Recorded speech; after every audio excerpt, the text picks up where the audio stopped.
Create a 3D glowing text effect like IMAN GADZHI in Premiere Pro.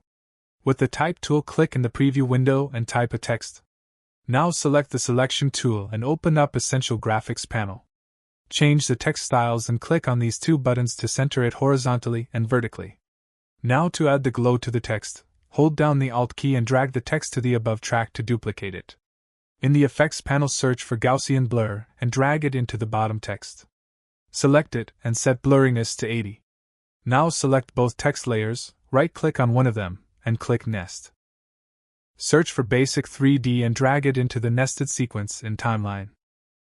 Move the playhead to the start, click on Stopwatch next to Tilt, and set it to -90 degrees to create a starting keyframe. Hold down the Shift key and press the right arrow key 4 times to go forward 20 frames and set Tilt to 0. To smoothen the animation, select both keyframes, right-click on one of them, and add ease in and ease out to them. Create directional light effect like IMAN GADZHI in Premiere Pro. At the bottom of Project panel, click on the new item and select Adjustment Layer.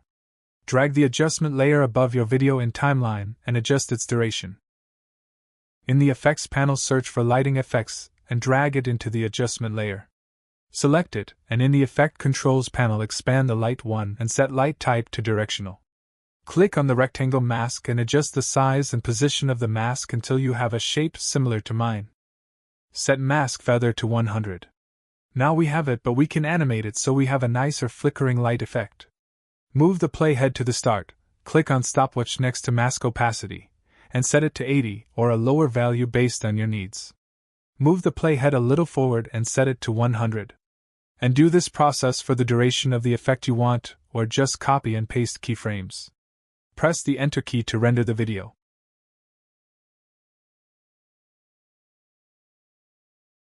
Bring objects onto screen along a path like IMAN GADZHI in Premiere Pro. Move the playhead to the position you want to bring your object. Drag and drop the image you want to the second track in Timeline. Now double-click on the image in the preview window and adjust its size. From the drop-down, change Zoom to 25%. Position the image outside of the frame and rotate it a little bit. Now move the playhead to the start of the image and click on Stopwatch next to Position and Rotation to create starting keyframes. Click on the motion to see the handles around the image. Hold down the Shift key and press the right arrow key 5 times to go forward 25 frames, drag the image into the frame, and rotate it. To make the straight animation line a curve, just drag these handles. Now to smoothen the animation, select all the keyframes, right-click on one of them, and add ease in and ease out to them. Set zoom back to its original. I also move this sound effect to the start of the animation to make it nicer. To slide out the object, move the playhead to the position you want and click on the circle buttons. Move the playhead a little forward, click on the motion, and drag the image out of the frame. Select new keyframes and add ease in and ease out to them.